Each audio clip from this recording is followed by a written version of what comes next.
সৃষ্টিকর্তার সৃষ্টি কৌশল বোঝা বড় দায়। বন্ধুরা দেখতে পাচ্ছেন একটি সবুজ বৃক্ষের নিচে দাঁড়িয়ে আছি আমি। কেউ বা বলে এই গাছটাকে পিটোর গাছ, কেউ বলে বাটুল গাছ। এখানে এসে আমি বিভিন্ন নামে এই গাছটির পরিচয় পেলাম।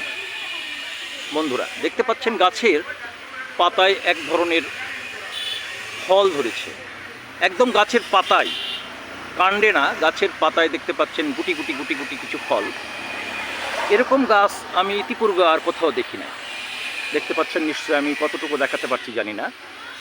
এটি পিটোর গাছ নামে পরিচিত। কেউ বলে বিভিন্ন ঔষধি কাজে এই গাছটির লতা পাতা কাজে লাগে, কেউ বা বলে কোনো কাজেই লাগে না, শুধু গরু ছাগলের খাদ্য হিসেবেই পাতাগুলো ব্যবহার হয়। আমি আমার চলন্ত পথে এরকম গাছ প্রথম দর্শন করলাম। এখানে অনেকগুলো গাছ, এই পিটোর গাছ বা বাটুল গাছ নামে পরিচিত। ভাই, এটা আপনি কি গাছ বললেন ভাইয়া? এটা কি পিটোর বললেন না পিটোর এই গাছটা?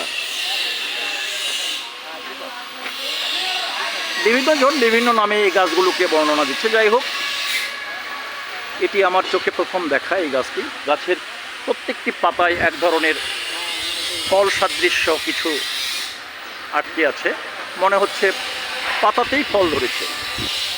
এরকম বৈশিষ্ট্যের গাছ ইতিপূর্বে আমি আমার বয়সে কোথাও দেখি নাই।